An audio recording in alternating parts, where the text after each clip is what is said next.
Thank you very much, Greg. Yeah, it's really an exciting time for us. There's all kinds of things that are happening, and I just thought I'd show a high-level overview of some of the things that we know are in the mix. Well, there's a lot of international participation in missions going to the moon, not only orbiters, but also surface landers and rovers. Many countries are now becoming more involved. And indeed, from a NASA perspective, we in our bilateral meetings are continuing to discuss how NASA may participate in some of the international activities.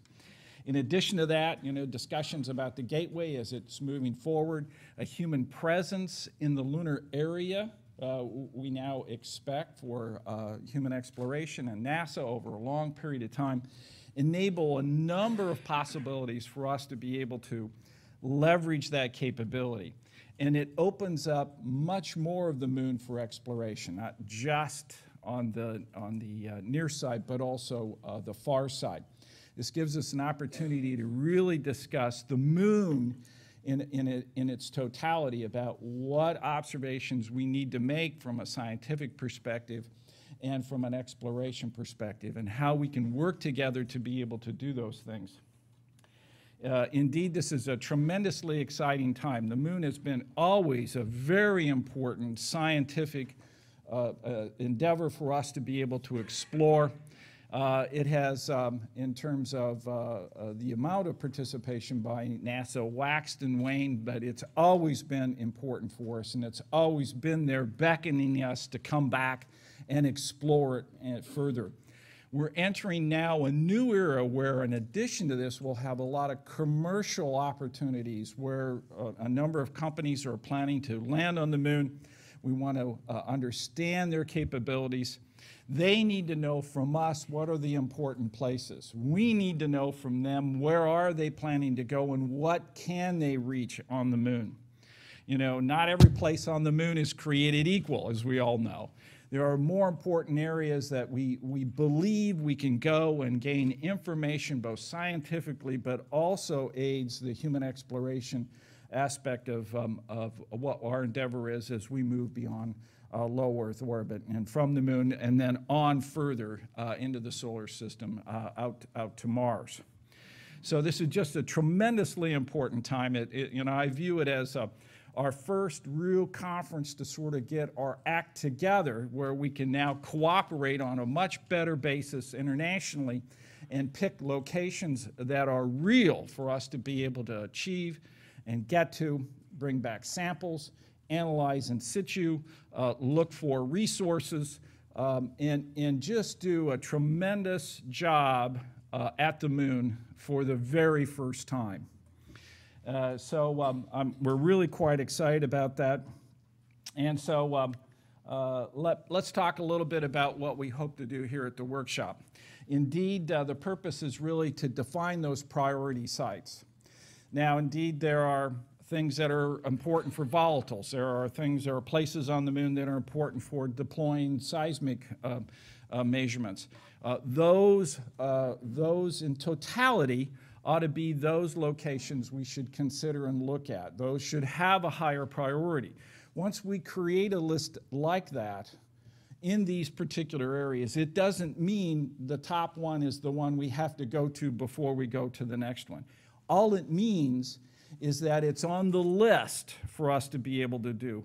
It's important scientifically and for exploration, and if we can meet our objectives by connecting with our international partners, working with the commercial entity to go to any of those locations, we are much further ahead. So it's really a fabulous opportunity that we have facing us here in the future.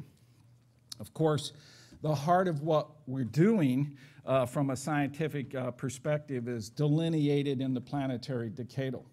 The Academy is also, with their SCIM report, this is Science and Exploration Activities on the Moon, that was actually a report that came out prior to the decadal, is also of extreme importance. We're right now midway through this decadal, and we are thinking over the next several years of other activities that we need to formulate and missions and things we need to discuss as we move into the next process of the next planetary decadal, which we will charge the Academy in the late 1990s, or sorry, late 2090s, 2019. What was I thinking? I've been here a long time, but I'm not going to be here that long. So indeed, this is the workshop that's going to help us identify locations, solidify the things that we can do, and feed into that decadal process also. Indeed, I'm looking for a report. I'd like to have the information that we glean from the next several days codified through a set of documents, note takers that are here, which we really appreciate having. They're playing an important role. Allow us then to build and continue to build on what we believe is a community discussion that will eventually end up in a consensus through that. Variety of questions that we need to answer about these sites that make them important. And indeed, let me hit the right button. And indeed, the prioritization or the qualities or perspectives of merits, is the word I was looking for, are also important. As I mentioned, there's a diversity of things to do, from sample return to being able to look at the geology, the in situ resource utilization aspects on the moon, and also science and exploration, other themes in terms of being able to have landing sites for potential human interrogation. So this is just really a tremendously exciting time. I would be remiss if I walked off without saying one other thing in terms of what's happening at NASA headquarters, and that is we have, and this doesn't happen very often, open positions. We're looking for a number of scientists. These are important positions that actually manage not only our RNA program, but participate in major ways in our evolving missions. And we have these positions available. You'll go to USA Jobs. If you're a civil servant, you can apply using one of the announcement opportunities. And if you're not, there's another announcement opportunity you to apply to. So I'm here this week along with a number of people on my staff. Sarah Noble was already introduced. My deputy, David Schur, is here. Also, many other people from NASA headquarters are here. Victoria Friedenson is here. And let's see, are there any others from NASA headquarters? Oh, Ben is here. Yes, of course. Great. So we're here this whole week. We have opportunities. Please come up to us and talk about what these opportunities may be, but also continue that discussion about our lunar landing sites. And so with that, let me turn it back over to Greg. Thank you very much.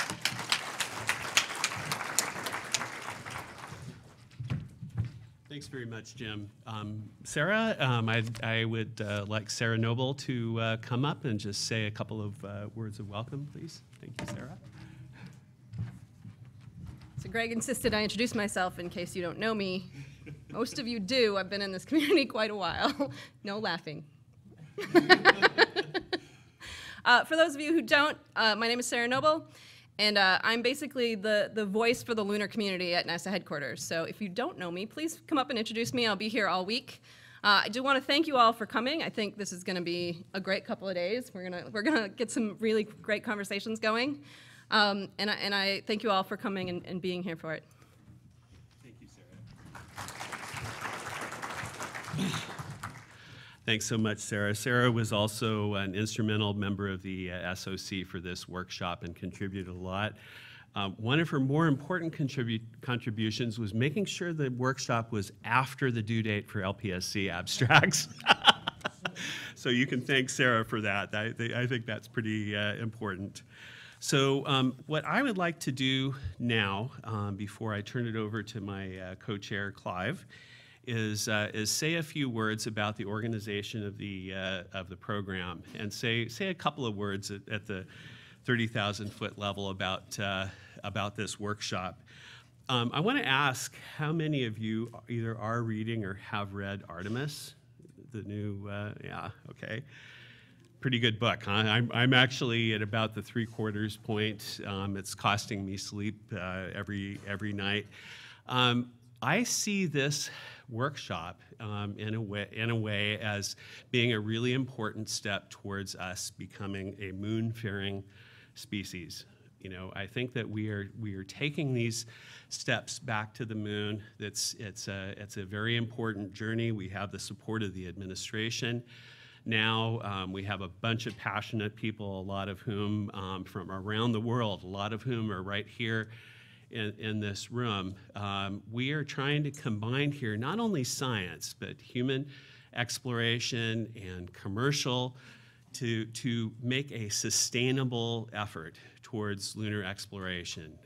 Jim was kind enough to spend some time at Survey with us yesterday afternoon, and this is one of the most important points that he made. We're not going to do, we don't want to do another Lucy in the football thing here. We want to make this something that we go to stay. And one of the most important aspects of that is, as Jim said so well, is working with our commercial partners. So we're just so pleased to have this opportunity to kick this off. So let me go through the agenda very briefly and just explain what we're going to be doing. One of the things that you'll notice that before we actually start talking about any specific sites at all, there's a lot of introductory talks. We, Clive and I, and the rest of the SOC felt that this was really important to get everyone on the same page and to introduce you to the opportunities that we have.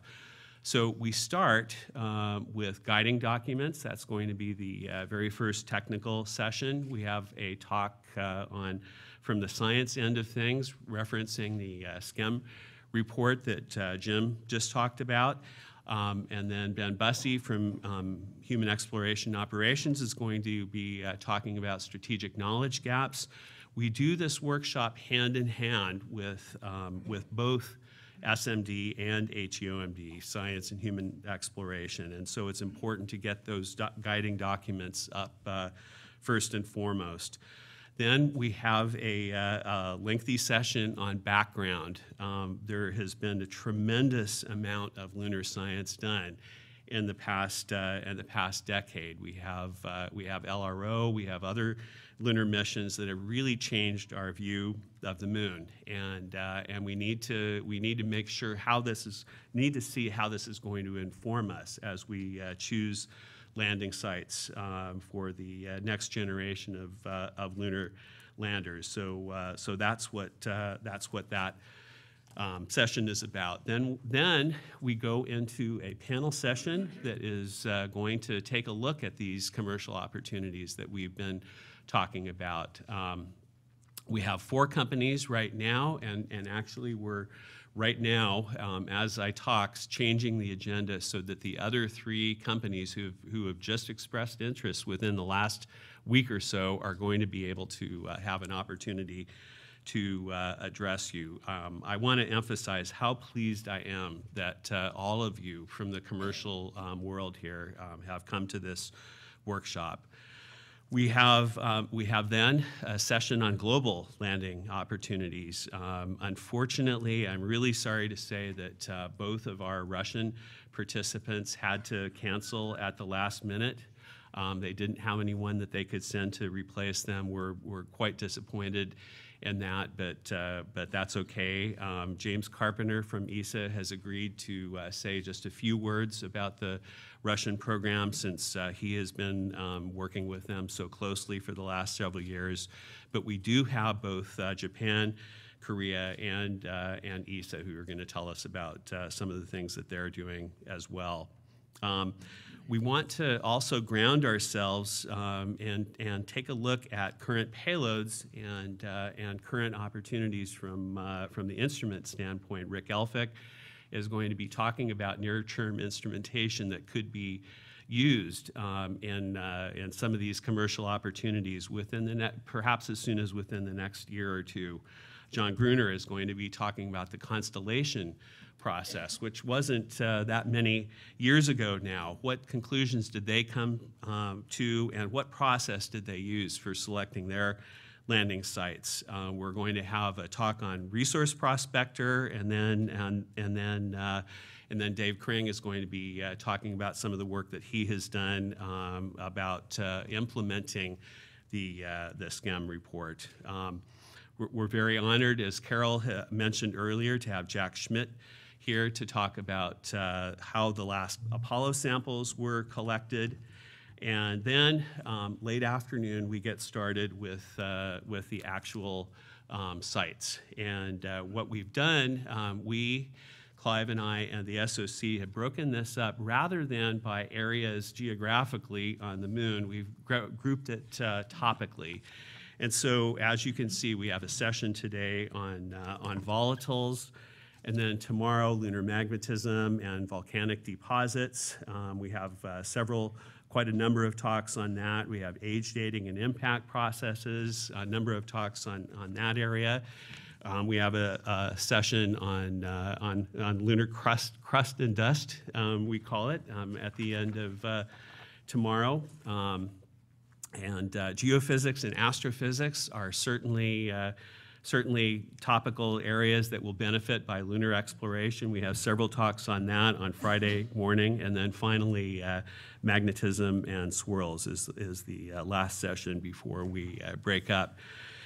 And then finally, our four note takers and writers. I want to emphasize these people are all serious lunar scientists in their own right and are going to be very important in writing our final report. They are going to summarize their view of the findings of the workshop, and then we have a final panel session before we break. So that's the whole workshop at a glance, and that's the logic that we used in putting it together.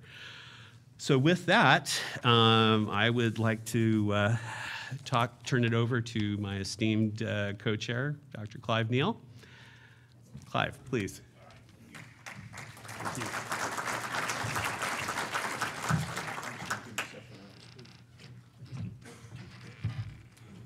Welcome, everybody. And for those of you that have a dramatic sense of deja vu, going back to the moon, what makes this different? Why is this one going to stick and the other ones haven't? And I think that having private industry represented here quite strongly is the game changer. It is very important to network with these folks. If people hear from the new lunar companies or providers, could you just stand up so we can see who is here, please? It's okay. All right. Thank you for coming. No pressure, but you guys are the game changer. No pressure. Just a little bit of pressure, maybe. But this was what makes this an exciting time, because it's the coming together like this in person rather than in a virtual workshop. Not a fan of those, although they do serve a good purpose, but getting together to talk, network, and understand capabilities becomes vitally important if we're going to have a long-term lunar program, if we're going to have eventually have humans permanently settled on the moon, which is something that Lunar Exploration Analysis Group has pushed for a while. We have, the roadmap goes through that, but what it also uses the moon is to learn on the moon to go other places. Moon is not the end game, it's the enabler to go much further, both robotically and with humans. So this workshop, as it comes together, you can see Greg has been through the program, and I just want to emphasize the bit about posters, because I know what you're thinking, oh, heck, I've got a poster. Nobody's going to come to my poster. What's the point? I'm going to cancel. Now we are going to set aside some discussion on Friday to discuss specifically what has been presented in the posters. So if you think you can go to your poster and just have a few too many beverages of your choice, sorry, you're going to be put on the spot a little bit with the lightning rounds, but also to integrate what you are presenting into what is going on within the talks in here. So yes, you're going to have to work. What can I say? But yeah, Happy New Year. So I think the important thing is to basically get started with lots of discussion. As we go through, it's not just what's presented in the wonderful PowerPoints, but it's the discussion and the ways forward. The goal is to come out with a set of sites. It's not 1, 2, 3, 4, 5, 6, 7, 8, 9, 10, but more along the lines of what options do we have? How do they fit in with the capabilities that are and may become available to us through the commercial partners? So at this point of networking becomes very important to understand what science and exploration goals that we have versus the capabilities that are out there that could be purchased from the commercial providers. So it's, again, very important to keep that conversation going. And we started it really well at the league meeting in last year in 2017. But it's time to move that forward to the next level. So that's basically, I think, everything that I have. Those folks that contacted myself and Greg about wanting to give presentations, please track us down so that we can fit you into the program. That was, we have opportunities. Hopefully you came prepared, but again, no pressure. So fortunately, we're ahead. That means I now get 50 minutes to speak. I'm not up first. Damn it. He's changed the program on it. So that's... Are you sure about that? I'm not up first. So Brett gets 50 minutes. I was just going to switch it around.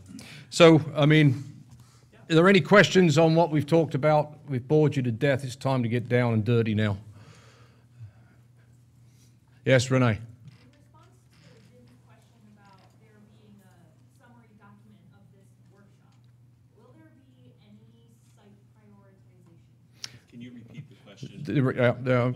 With the workshop document that comes out of this, will there be any site prioritization? No. It's giving a list of options rather than this is number one, this is number two. We're going to have a bloodbath and we'll get nothing done. I mean, I'm just going to put up a picture of the far side and near side of the moon and say, yes, you know, that's good enough for me.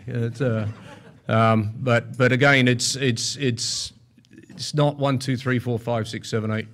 If you want to create division, that's the way to do it. It's not the point of this. It's to create consensus on a list of high priority sites so that if and when capabilities become available, Jim can say, right, what can you do? This site fits in with that. This is what we want.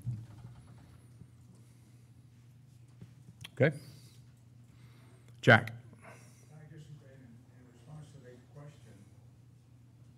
It's sort of on. Huh? Is it on? He'll fix it. Okay. Yeah. In the Apollo days, there was a lot of discussion before each mission about priorities. There was this long list of sites that similar to what Clive has mentioned, and that it wasn't until you got focused on a particular mission that you could actually get consensus on what was the best site. And I think that's wise to remember, and it's wise to take the approach that Clive has outlined, is because you'll just degenerate into a lot of discussion of why I'm better than you. We even did some of that in Apollo, but not, ultimately the missions just focused everybody's attention. It's like a new rope, right?